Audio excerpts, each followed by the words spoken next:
Good evening, everybody, and welcome to tonight's live stream. Tonight, we are joined by my brother, the Latter-day Skeptic, Forrest Hansen. Forrest, how you doing, man? I'm doing good. Excited to be here. I think this is one of my first live streams, so this will be exciting. Yeah, don't worry. Appreciate it. Once you get into it, you don't get as nervous. But I do get a little bit nervous during these myself because if my kids come There's through no the going door or back. whatever. Yeah, exactly. So anyway, and yeah, so to get started, what we're going to talk about tonight, I wanted to do this live because I thought it'd be fun to talk with some of the audience members about this and have them chime into the conversation. But the basic discussion that we're having tonight is going to be about division in the church. I personally, and a lot of Latter-day Saints, feel like the church is really divided, and you're kind of an outsider looking in. You've made videos about what you think is causing the divisions in the church. And I guess to get started, go ahead and just go ahead and just kind of summarize what you saw in your video as sort of and what you'd made in that video about the nature of the divisions in the church. Yeah, so I've actually at this point I basically have made 2 videos on the same topic. I think the name of the thumbnail was like "The Big Divide in the Mormon Church" or something like that. And it was one of my first videos, and I thought it was just an interesting perspective. Like I was just on the outside kind of watching. I thought the whole thing was interesting. Obviously, I'm still very active in like watching the Mormon world. And to me, the divide started to become really clear, and it didn't seem like people were talking about it. Like they almost didn't understand the nature of what the divide was. They were like arguing about a bunch of like the superficial things and not realizing that at the root, there's this big divide. And the divide, in my opinion, it's kind of like what reigns, and people think there's an easy answer to this, but once they dive into it, it gets much harder. But what reigns supreme? Is it personal revelation or prophetic revelation or prophetic authority? Yeah. And deep in that is kind of like what is personal revelation, because people have different understandings of it. Because most Mormons kind of will agree, like, oh, at the end of the day, like if God is talking to me, that beats out any of the prophet's words, because prophets are fallible. Therefore, like if God's talking to me, I can trust that more than I can trust a prophet. But in reality, it's like no one really has a great understanding of what personal revelation is. Everyone kind of has their own understanding, and everyone disagrees with everyone else's understanding. And my opinion about why this is emerging right now versus really in the past is, I think my thesis is basically that with the internet and access to information, it's becoming much more clear. And in the CES letter, it's becoming much more clear that the prophets have messed up. And Mormons say, yeah, we have accepted for a long time that fallibility is part of the job of a prophet. Look at the Old Testament and the New Testament. Like this has been forever. Prophets are fallible. But when you spend your whole life singing "Follow the Prophet," and it's very much not treated that way culturally in the church. And if you go against what the prophets are saying and you say, oh, well, they've been fallible in the past, and I think that they're wrong this time, that's not exactly treated that well. So now that information's been spreading in the church, people are understanding the fallibility. And I think that they kind of have actually like overly admitted, like, yeah, we know prophets are fallible. Prophets mess up all the time. And so the lay person in the church is like, what good are these people if I can talk to God myself? Like I trust my relationship with God, but I don't know the prophet's relationship or when he's messing up or when he's being correct. So I'm going to lean on my own understanding, vice his understanding. Yeah. So there's that line of people, and then the other side is I'm a fallible person. I don't know what my own understanding of personal revelation is. I know that I can be deceived, but I know the prophets are really good at their job, and they're called that to that position for a reason. And therefore, I'm gonna almost defer at times to their wisdom. That's kind of the 2 camps. How do you factor into that stewardship? Do you think that is a factor that has to be taken into consideration? Not exactly, because in my opinion, if the prophets, the classic example is blacks in the priesthood. I don't know if it's a good excuse to say God's telling me that black people can have the priesthood. but the prophet's telling me that's not the case. So I'm going to defer to his stewardship. Because then, I don't know, to me, that's just not a satisfying answer. Like, I don't think you can, it's almost like you're subverting your personal morality to the morality of the prophet, which we already have accepted can be wrong. Okay. So how do you see there being a problem? Like, I call it the problem of Protestantism. Do you understand what I mean by the problem of Protestantism? Do you think that that's a legitimate problem? Yes. Real quick, for anyone who's listening, all you guys who are live here, and by the way, you guys make comments too. Let me know what you guys think. It is. I won't just read super chats. We'll read comments that we think are good. I'm not asking for any money. I'll take. But I wanted to. So the problem of Protestantism is this. Okay, what you're bringing up is nothing that hasn't been seen before in Christianity, right? That's what the Protestant issue was. It was, wait a minute, you made the Protestant case. You said, why do I need these guys if I can just go directly to God? You know what I'm saying? And so do you think that's a problem, or do you think the Protestants have it right, that institutional sort of church is a silly notion? I feel like I'm going to get out of my lane a little bit here, but I think the Catholics have it right. The Catholics have it right. And the Catholics are the ones who are against the Protestants. So you reject the Protestant sort of anything I think goes kind of way. It's just, you're going to have to find the balance of community, culture, and being a part of a group, but at the same time, not stepping on people's toes if you're going to grant that there is personal revelation. It almost just seems like you're trying to have both sides of the spectrum, and they're exclusive. Like, you can't square these. I don't believe. So you can't square institutional authority with, what do you mean by you can't square it? I mean, you can't say you have personal revelation and prophetic revelation, and that either one of these sides is going to be correct all the time. Well, yeah, and I would agree. I don't think that we would say that as Latter-day Saints that either one of us are going to be correct. I do think, though, that at least my rubric for looking at it is, first I ask myself, I say, look, all right, is this even in my stewardship? Is God going to reveal to me? Is it my job to ensure that the sacrament is blessed in a particular way? Maybe I think that the prayer needs to be updated, and I kind of feel like God really thinks this prayer that we're saying on the sacrament is lame, and we should add some more things into it. I'm obviously using an extreme example, but like, is God, am I the one who's over that? Right? So why would I think that God would tell me how to do X, Y, or Z in the kingdom of God? How does God correct? So if let's say your bishop's getting out of control, how is God going to correct that? Through higher up leadership within the structure. So there's two problems here. How do you correct the Most High guy? How does the prophet get corrected? God has to.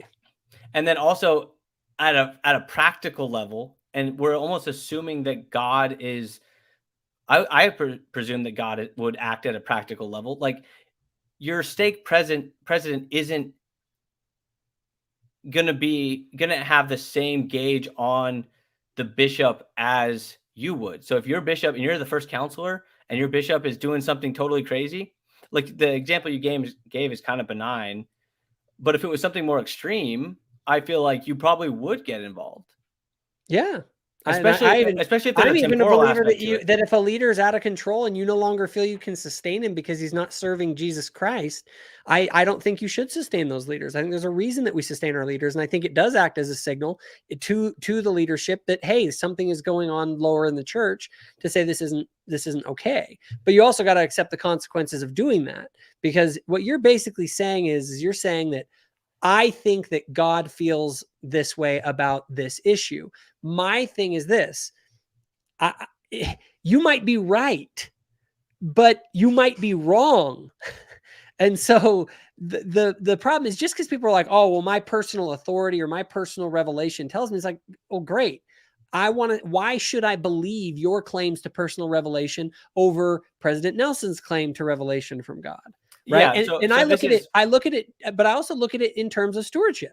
Like, what is the stewardship that a person is claiming to have received revelation on? If you're claiming revelation for the church, general revelation, I'm not going along with that. So how about this? We can also, I don't have either a horse in this race, so I can go either way. I'll kind of just play off of your position.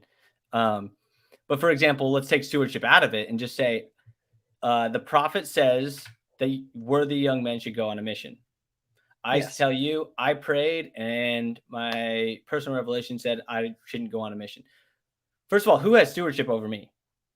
Well, you ultimately have your agency, right? No. So first, do I have stewardship over myself? Yeah, of course. Okay, and does the prophet have stewardship over me? Yes. So it kind of like washes the stewardship equation out of it. Yeah, if the thing is, but I'm an outsider. I'm not you. If I'm looking at you and you say I'm not, God told me not to serve a mission, I'm the exception to the rule, and the prophets over there, like, all these young men who are worthy need to serve, I would look at you and go, and you're like, yeah, I'm totally worthy. I have a testimony. I believe in all this stuff, and I just don't want to. I'm gonna have some, and you're like, God told me no.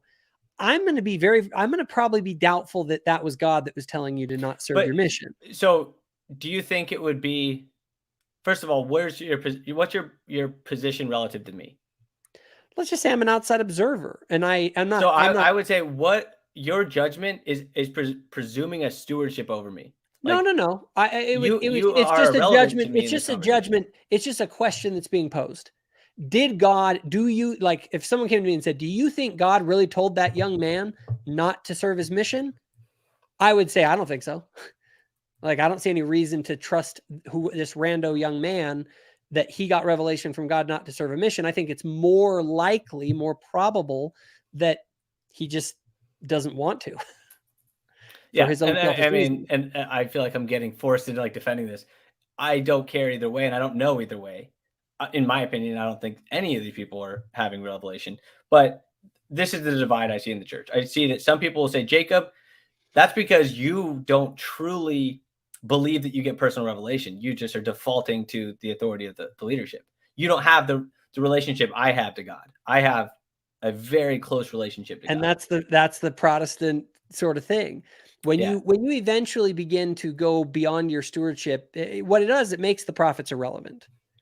Because it basically says, look, the church leadership isn't, they're no more reliable than me on any issue, and therefore will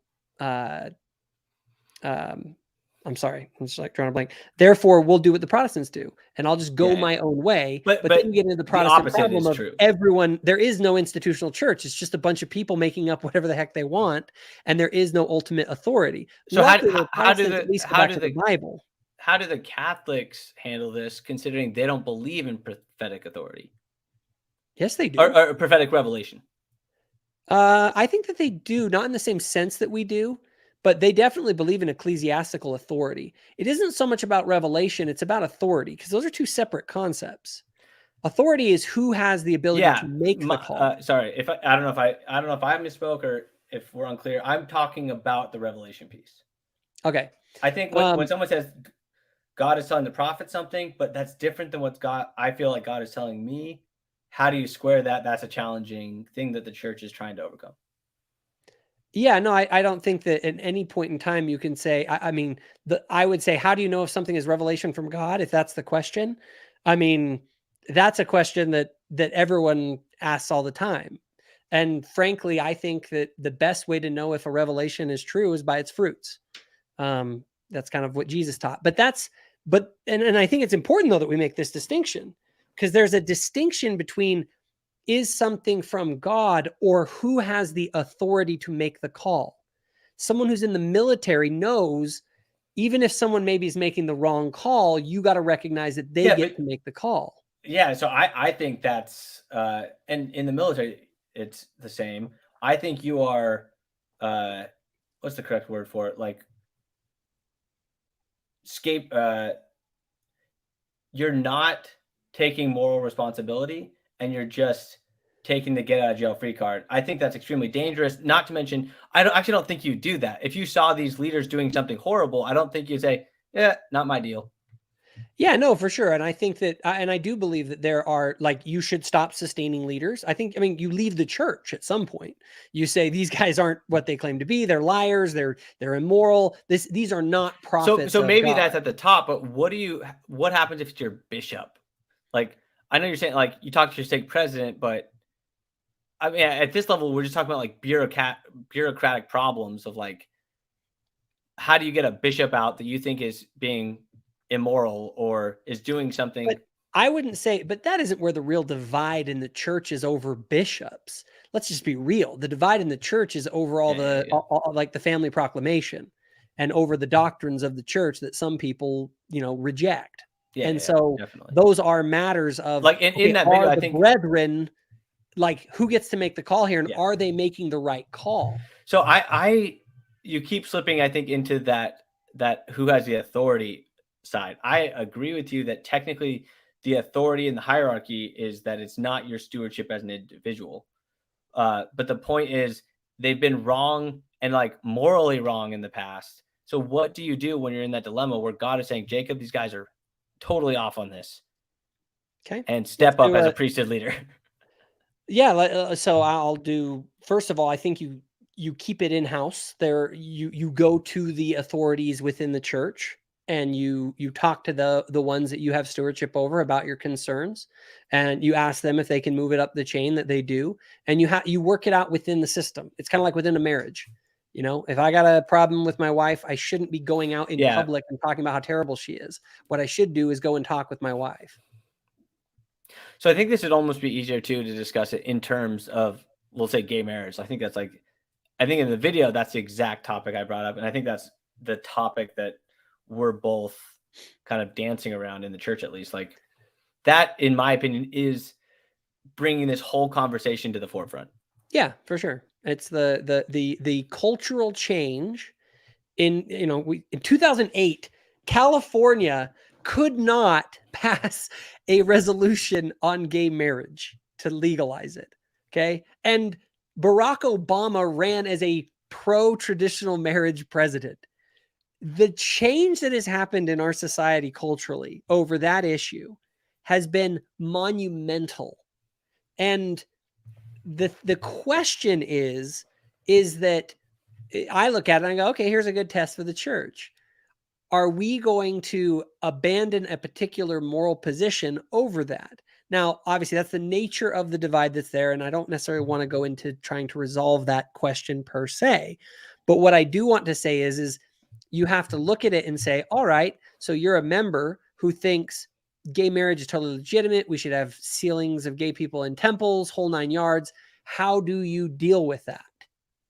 I think your options are these.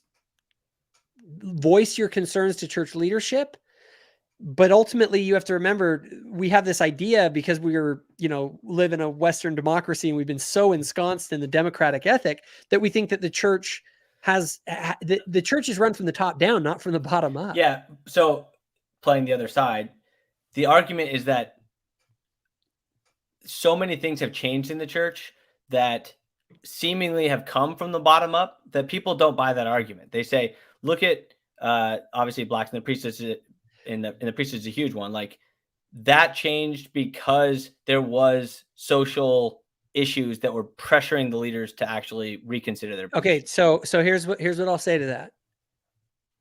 It actually was social pressure that started it. It is not. There's nothing in the scripture. Maybe that's true. Maybe it is true.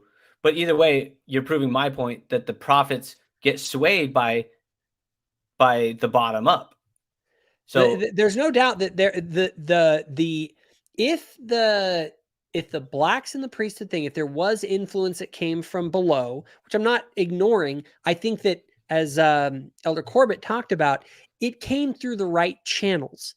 And the reality is there never was a scriptural basis for the priesthood ban. In fact, the reasons that they tried to cite out of scriptures had been refuted. And so what ended up happening is, I think that the brethren finally realized that there was no scriptural basis for it.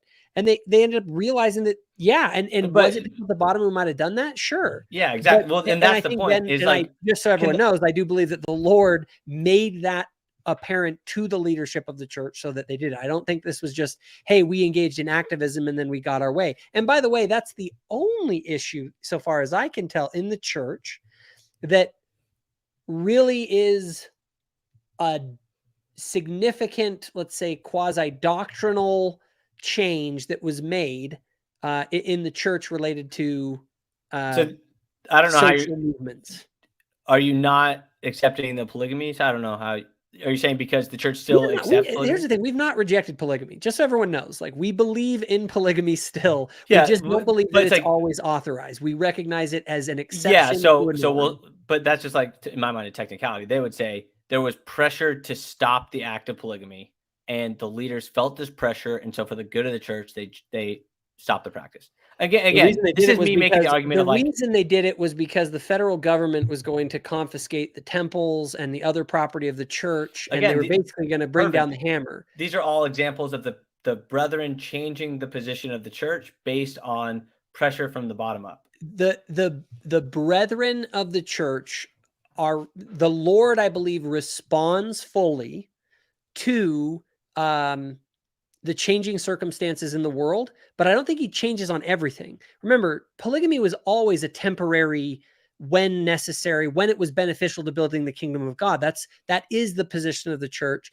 and anyone who taught otherwise, I think, was just wrong. All of this is fine. I'm just saying that there are examples that people nowadays that are proponents of gay marriage say, hey, we can look in the past, and there's examples of bottom-up change in the church, so therefore we're going to take part in activism to get the leadership to feel this pressure and perhaps change based on what we believe to be revelation from God, that this is the right thing to do. I don't think that. So there is a form of, I don't want to call it activism, but it is activism. You don't want to call it that because of Corbin's talk, but activism is good in so many ways. If you're going through the proper priesthood channels to let the brethren know how you feel about a particular issue, I don't think there's any problem with that. I don't. But when you are engaging in the public sphere outside of your stewardship and saying, you all need to do things the way that I think they should be done, and if you're claiming that God is inspiring you to do that, I believe that is crossing into the line of apostasy.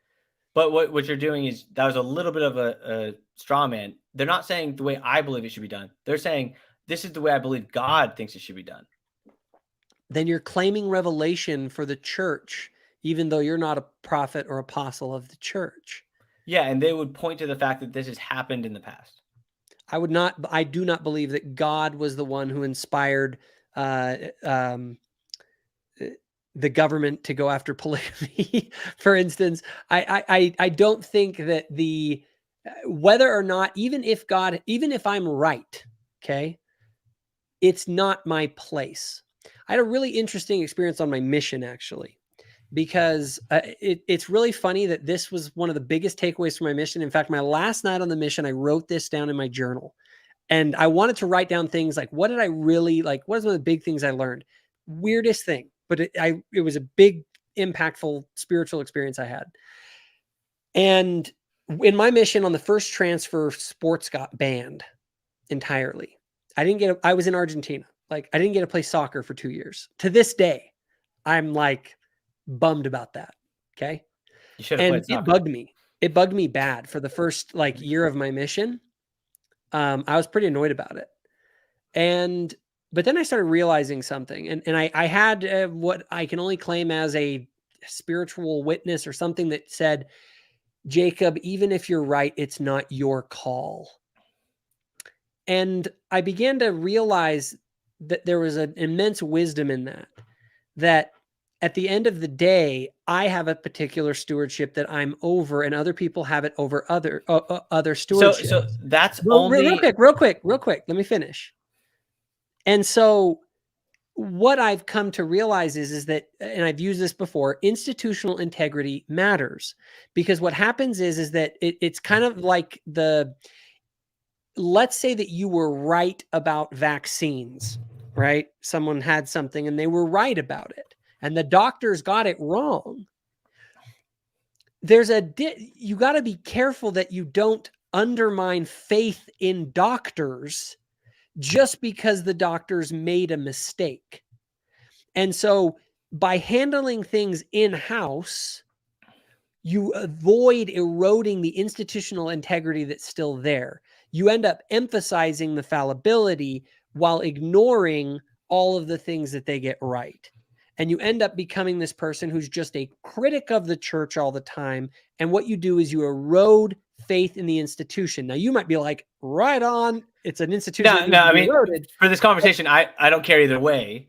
So, like, I understand that is 100% right, that you have this problem of how do you keep trust in the brethren, but at the same time accept fallibility. And a good way of doing it is saying, hey, don't criticize the brethren at every opportunity. Like, that's not the way to do it. But I'm talking more about a general principle. And this is where the stewardship conversation, I think, misses it a little bit. For example, if your bishop gets up on Sunday and says, at church today, we're going to sacrifice this kid, and gets a knife out to stab him, are you going to say, yeah, not my call? Like, you'll do that with sports, and you'll do that with the sacrament prayer, but will you do that when it's really important? Yeah, you're talking about the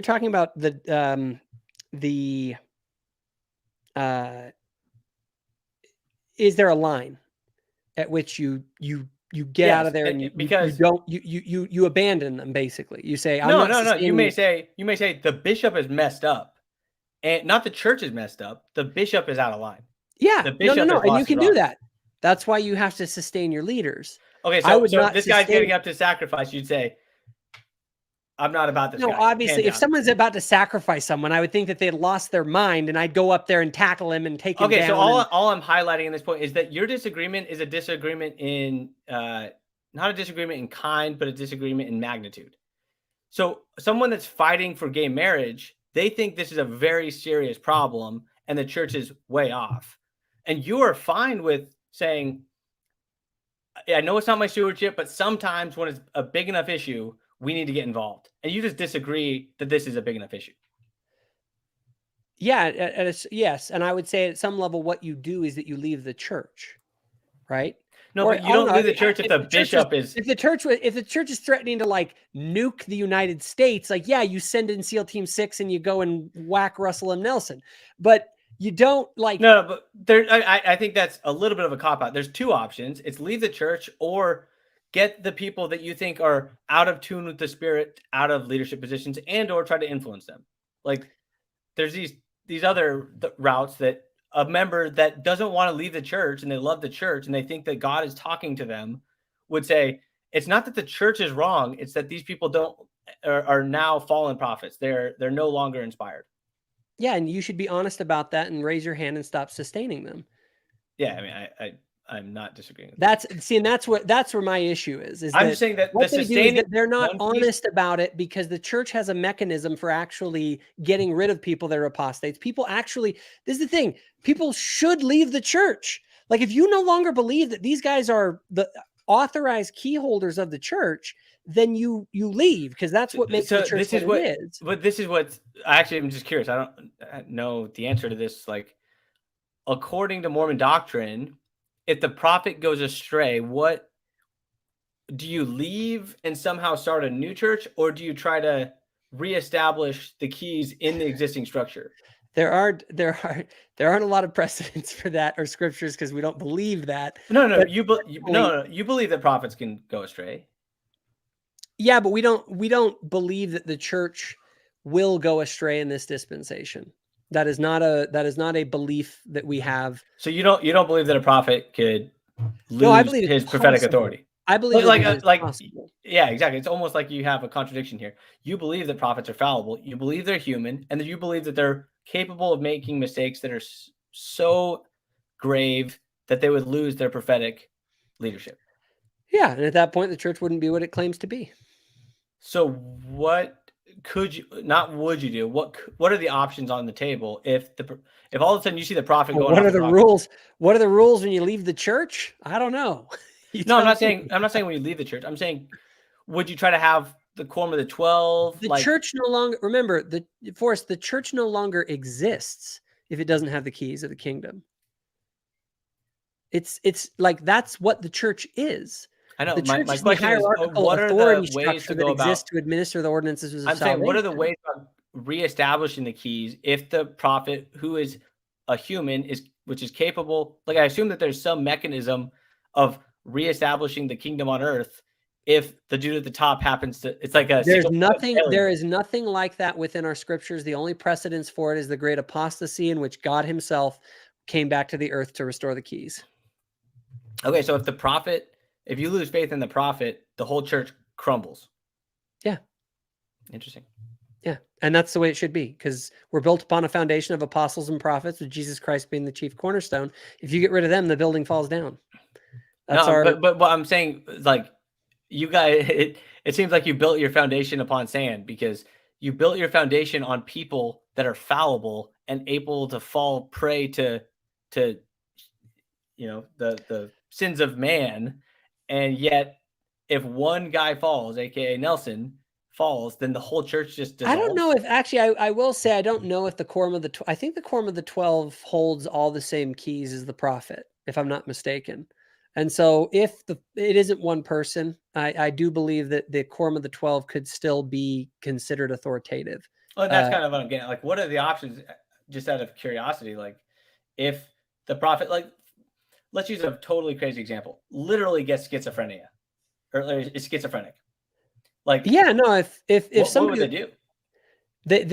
They can, I believe, and I'm not 100% sure, but there are mechanisms for that in particular. But I'm talking about if the keys were lost entirely, which the quorum of the 15, the first presidency, and the quorum of the 12, they act as the key holders of the kingdom. I'm not 100% sure. Someone might correct me. I have people on here. Let's see. You guys in the audience, you can tell me, do the quorum of the 12... Luke says all 15 hold the keys. I know people are saying all 15 hold the keys, but I don't think they hold them individually. I think they hold them as a quorum. And then also, so what makes the prophet unique? Is there any, like, it's just stewardship, but they all hold the same keys? If I'm not mistaken, President Nelson is the only individual person who holds all the keys. Okay, so Nelson is equivalent to the rest of the 14 others. Yeah, I think so, or at least the 12. So all 12 would have to agree. And some of that gets into some of the technicalities of church leadership. But let me real quickly reframe it back, because Luke Hansen made a comment, and he's always good to talk with. And he said that really the divide in the church isn't over this issue of personal authority or prophetic revelation at its root. What's really at the root is what's causing people to begin to go to their personal authority, as some people call it, and that is ideological. And so what's really dividing the church isn't a belief in prophetic authority versus personal authority. That is emergent from this deeper issue, which is that members of the church are adopting ideologies that are contrary to what the brethren teach. And I just take that as the deeper issue is that there is no definition and no real concrete way of explaining what personal revelation actually is. Like, the church doesn't say, like, this is what personal revelation is, everything else is just your own feelings. And therefore, people that adopt these ideologies can't separate their ideological point of views from their, like, they think they're the same thing. Like, I believe so strongly in this cause. The reason I believe so strongly in this cause is because of God. And it's like, you don't have the ability to tell them no, because there's no definition for personal revelation. Let's use an extreme example to try and make the point, right? So let's back it up some. Let's say a member says, you know, I just feel like God is telling me that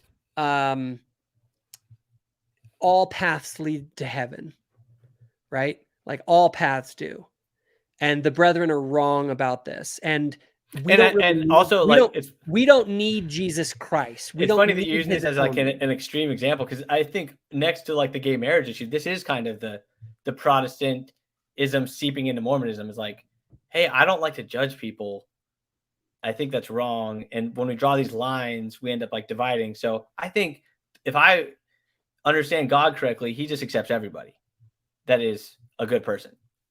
Yeah. So No, basically, I don't think it's an extreme example. I think it's a problem real example that's happening. okay, that's fine. A person can have whatever, they can claim whatever revelation that they want, but you can check to see if I'm a Latter-day Saint, then as a Latter-day Saint, by definition, I believe that the mind and will of God is manifest in things like the Scriptures. And so if they're saying something that goes totally contrary to what the Scriptures teach, which the Scriptures are basically just the collective witness of God's prophets over time, and all of these are saying, nope, Jesus is the way, the truth, and the life, only through him you reach the Father, all that kind of stuff.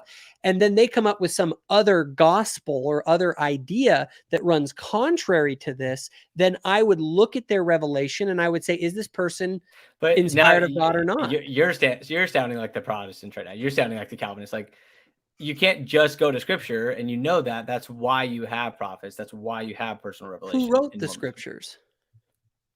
Prophets of old. Exactly. So you don't believe in prophets, modern prophets, or personal revelation? You just go. No, I believe in the full collective witness, including the modern prophets. Okay, so what I'm saying is the Scriptures is not enough. The collective witness of the prophets, I'm including all of the living prophets and all of the dead prophets, and I'm looking at that entire thing, and I'm looking for the patterns and personal revelation. What was that? And personal revelation. Well, I'm talking right now on matters of church doctrine. No, but what I'm saying is, your model includes personal revelation, modern prophets, and prophets of old. It includes even more than that. But what I want you to focus, though, because there's two separate categories of the collective witness. If I'm talking about the full collective witness, like epistemology that I talk about, that's one thing, right? That's kind of for like, how do I know truth? But then there's another question of how do I know what constitutes the mind and will of God generally revealed to the world, right? And I think the best source for knowing what that is the collective voice of his prophets over time. That's where I go to try and understand the mind of God generally to the world. Well, I mean, I think that's why you're on the prophet side of this argument. Yeah, absolutely. Because they are the best authority for understanding the nature of the ecclesiastical stuff, right? And when we're dealing with the general worldwide principles versus, is this the person I should marry, or should I make this choice or that choice? There's a big difference. And so I don't look to myself individually. If I have a question about what is God's mind on a big subject, I don't even look interiorly. I look to his revelation to the world. And I mean, just stepping back a little bit, because again, I don't have a horse in this race. That is your side of the argument. The other side is they put a lot more weight into their personal relationship with God. And they use Mormonism to justify it, that Mormonism the problem is that if your personal relationship with God is empowering you to say, I'm receiving revelation for God about general doctrinal matters, and God will reveal to me things that he's not revealing to all these other people, then you're just going down the road of Protestantism. You're rejecting the concept of authority at all in the church, and authority becomes meaningless in the church. And or you just pull the card that we believe in authority, but they are fallible. And this could be another thing that they're fallible. And just like all these other things that we've seen in time. But here's the difference. It's fine to hold contrary views to the brethren. I do. From time to time. I don't think that they always do everything right. But the difference is am I challenging that authority, or am I sustaining them in their ability to make the call? The moment I challenge their authority, not by going internally, I can go in and talk to them and, voice my concerns. But if I go outside into the world and I begin to say, hey, I'm challenging your authority, now it's like you're not part of the team anymore. So I agree with that, I agree with that there's a difference between challenging and not. But what about the issues of, like I prayed and I'm not going to go on a mission because God told me to. You can make that decision. And maybe God really did. I don't know, but I can say from the outside looking in, I'm kind of like, unless I see a reason why God would reveal that, I'm going to be doubtful that he did. You know what I mean? As an outside observer. So just because someone says, oh, well, my personal revelation tells me this, I'm like, the devil reveals things to people. There Well, are I mean, other spirits besides the again, spirit of yes. the Lord at work in the world. Have you ever thought about testing the spirits that you're encountering in the world against the word of God and his prophets to see if it kind of lines up with it? But you admit that one of the unique things about the Mormon church is that there can be new revelation, things that don't line up with, and I know you'll say like they have to be in accordance with revealed revelation, but like the beauty of the Mormon church is that new things can get added. Okay, let's talk about that because this is actually a really good topic. So Jim Bennett and we recently had our engagement, and in that discussion, Jim was talking a lot about, oh, well, all these things can change and everything can change. Well, here's the issue. Okay. If everything can change, then your religion is meaningless. Okay. It's kind of like I say you want to have I do think you're strawmanning Jim Bennett. I don't think he said everything can change. He pointed out what I pointed out. Perfect. The church has a lot of changes. But I'm going to the extreme to make the point. That means Jim or whoever else in there is talking about change in the church. You need to the onus is on you to come up with, well, what are the principles that govern what can and cannot change? Do you think that has the church outlined what can and cannot change? Truth can't change. I know that. Okay, so how does that apply to Jim Bennett's argument that the church has changed on polygamy, they've changed on blacks in the priesthood, and now they could change on gays getting married? Okay, so we have to ask, what is the truth that's being violated? Okay, first of all, if we're talking about a matter of moral truth, okay, can moral truth change? It can't. Okay, if it is immoral for someone to be an adulterer, then God is not going to go out and say, you know what, if you want to cheat on your wives, like that's fine, right?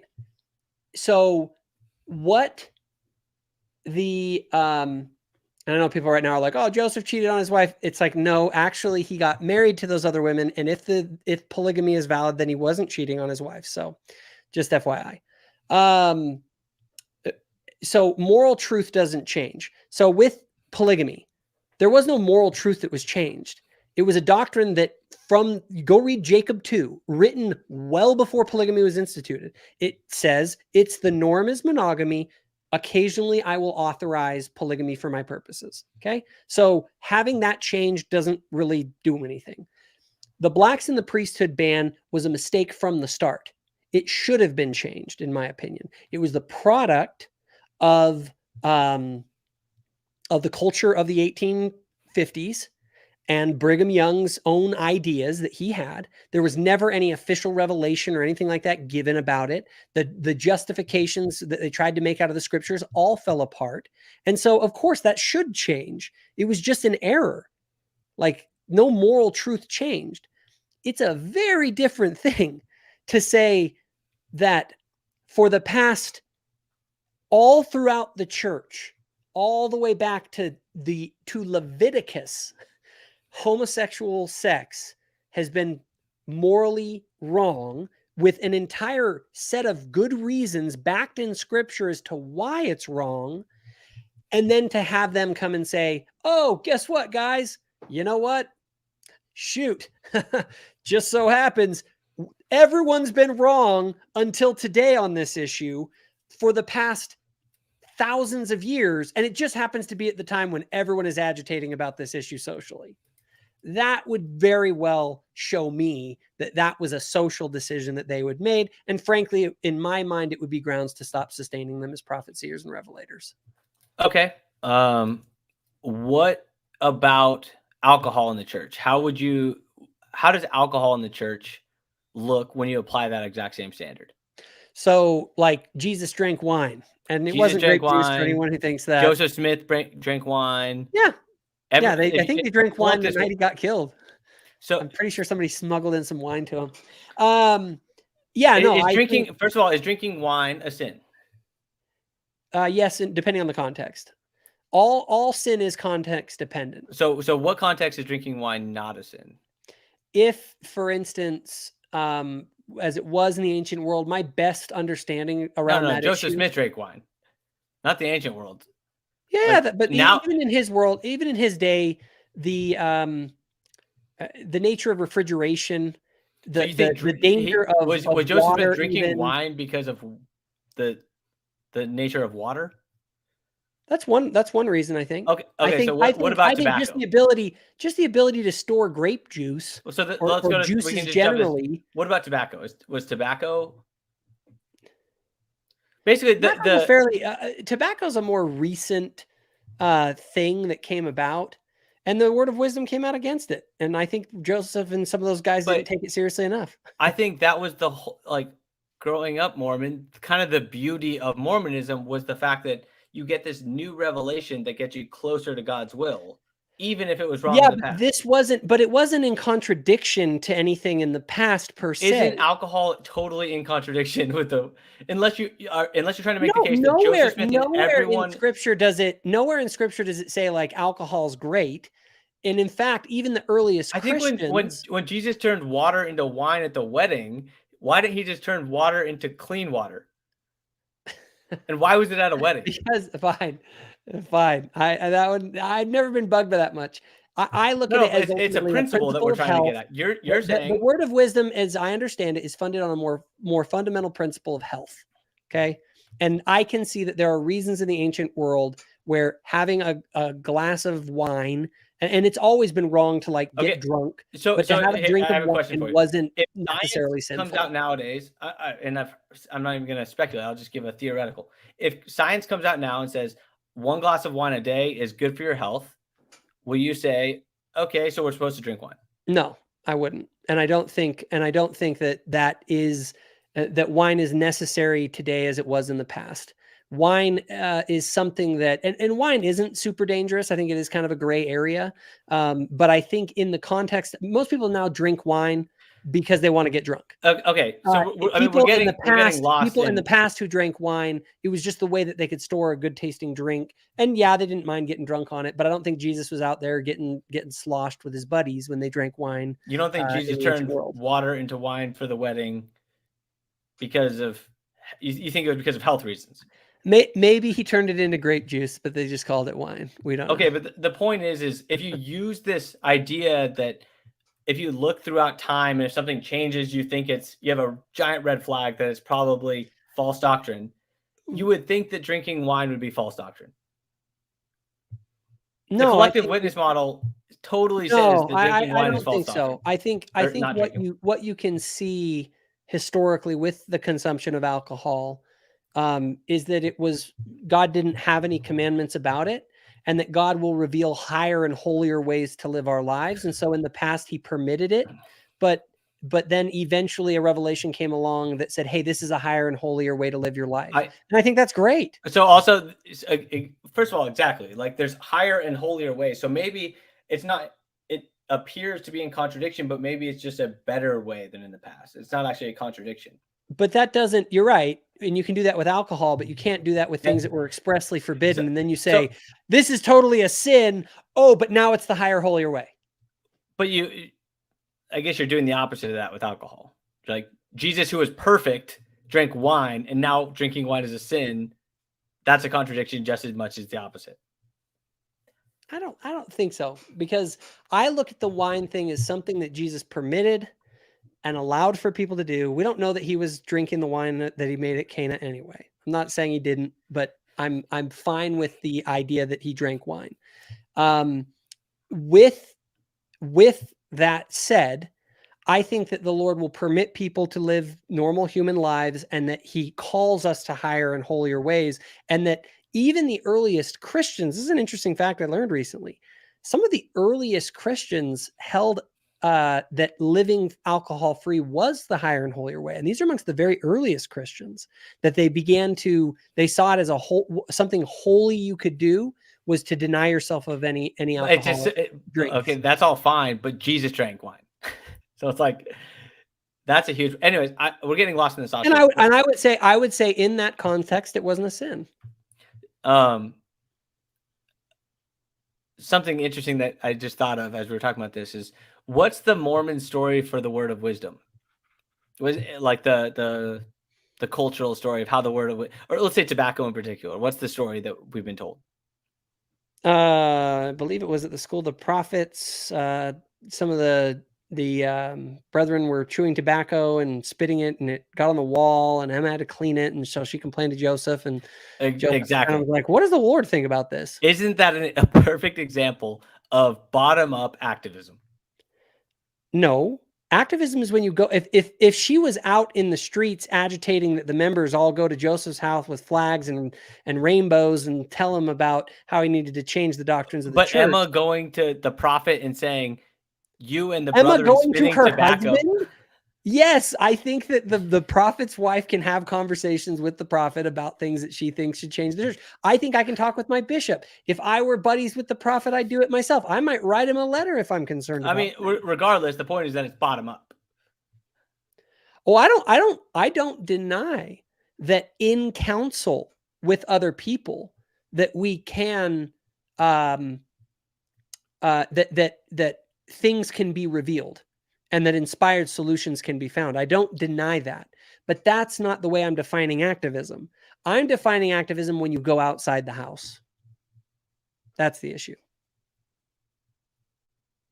Cool. So anyway, I'm down to take some or look at the comments a little bit. Yeah, again, I feel like I also feel like the comments were. I'll take a look at some too. The comments or the commenters, I have no horse in the race. I'm kind of just giving the other side of the argument. I believe both sides are wrong. So the people that think like, "Oh, personal revelation is a joke," it's like, okay, sure, it's a joke. I agree. I'm just saying this is my bet. This is my steel man of what someone that believes in personal revelation would say. Well, someone to me, it's not Jim about. Bennett. This is what Jim Bennett, I believe, would say. Real quick, I believe in personal revelation.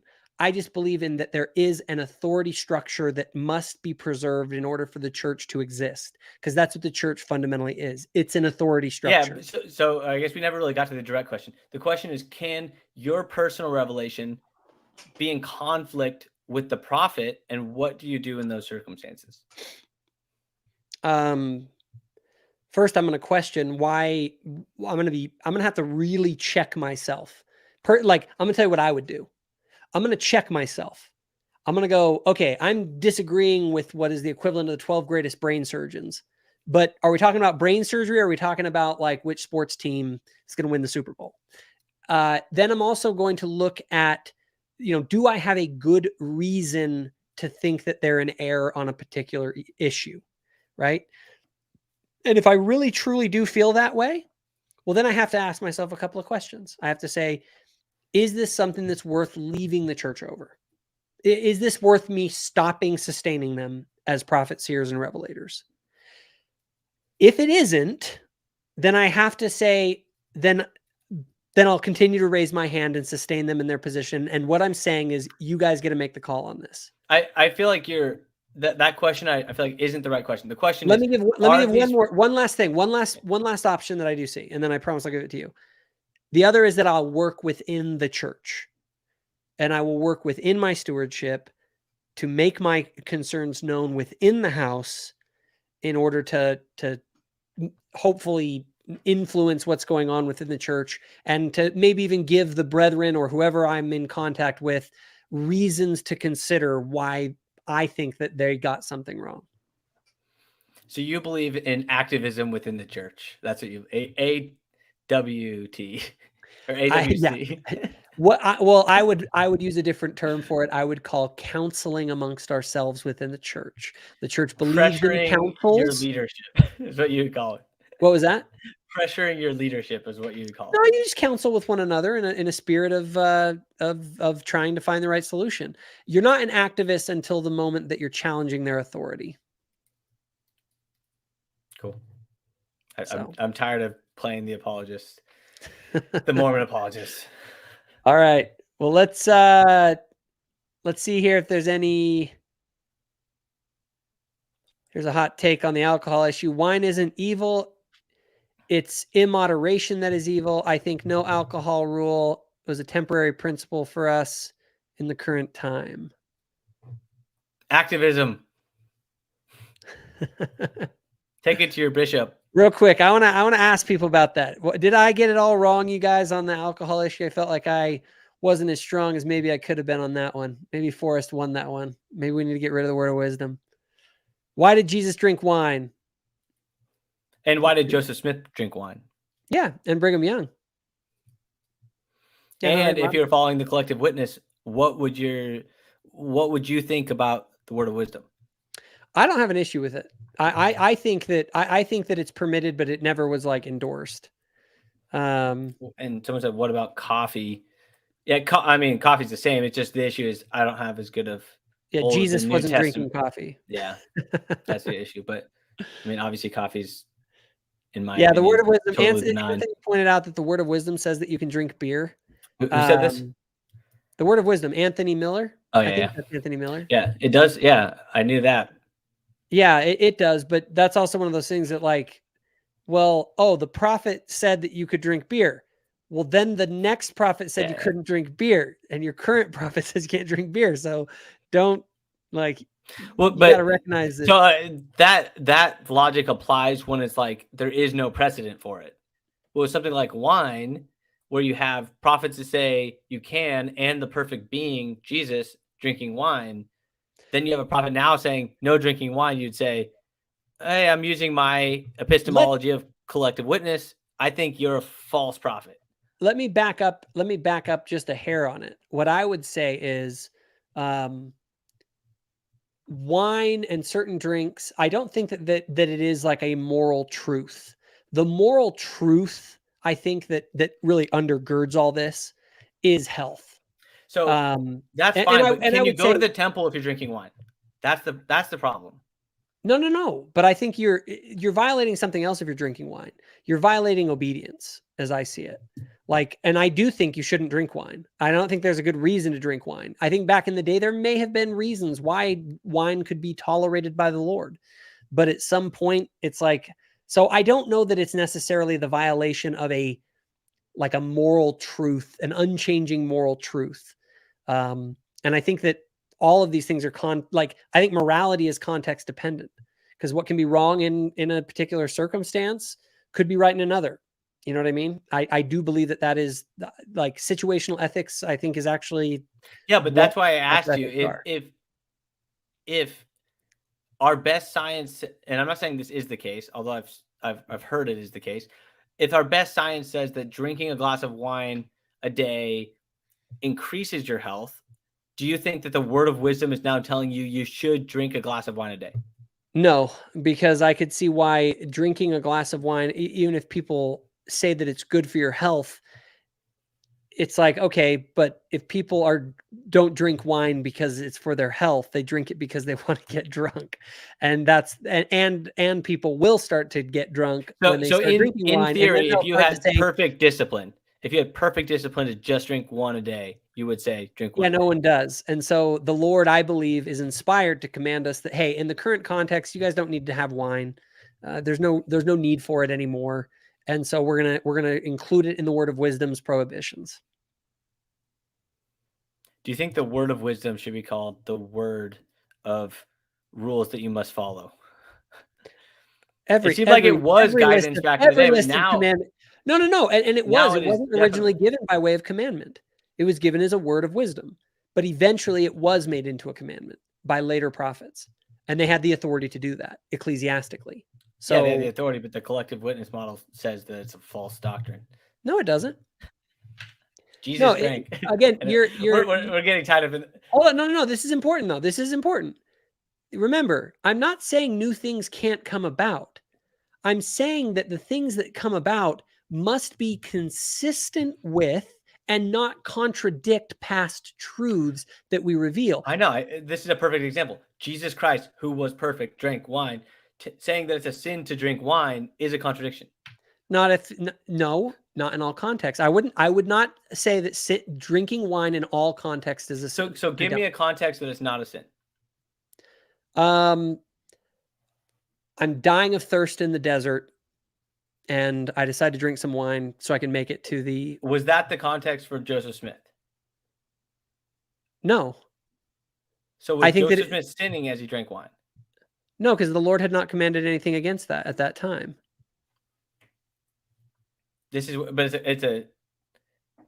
I know he had, that's why it's a contradiction. It's a contradiction that he had not said it was a sin, and the perfect being drank wine, and now it's a sin.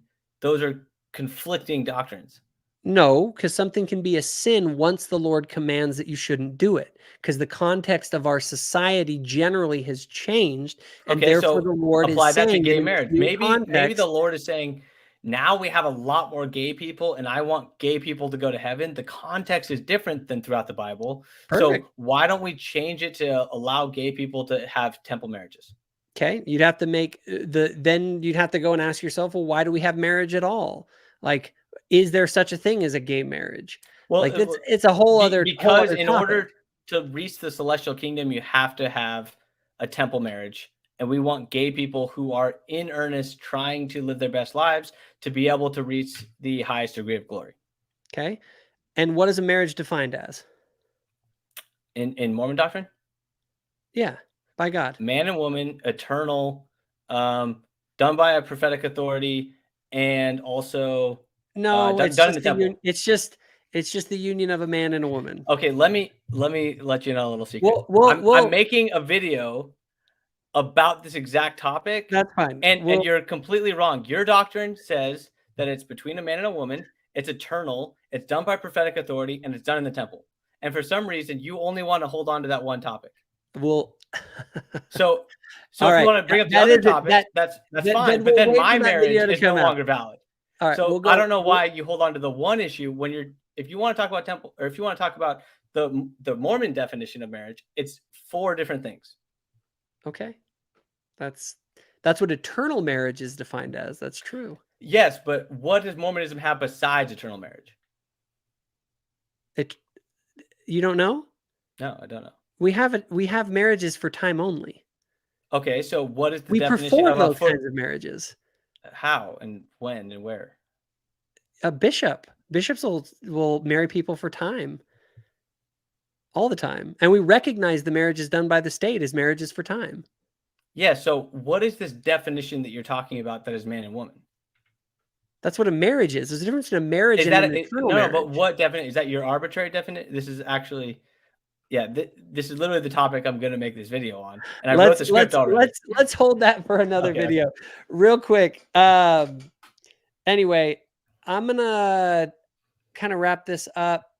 I'm trying to see if there's anything else in the comments. We still have a ton more time. It's starting to get late. Yeah. Anyway, thank you guys for joining us on this live stream. This is kind of a little bit of a rambling conversation, but obviously, as Forrest has said, one of the things that he's observed is a major dividing point in the church is amongst those who hold to institutional authority and those who kind of lean more towards personal authority, as a lot of people talk about. And anyway, it is definitely a divide in the church, and hopefully this conversation has been useful to you guys in some way. And we'll be coming out with some new episodes soon featuring Forrest and I. I do want to say one thing. So I was trying to steel man the personal authority side. Obviously, I don't believe in that. But it is just the difference that I've seen is, your school of thought of your personal revelation has its limits. And so oftentimes you need to lean on prophetic authority. And then there's a whole new school of thought that is growing in the church from the way I see it. That is, they lean heavily on personal revelation, which does lead you to this Protestant problem. Right on. All righty. Take care, everybody.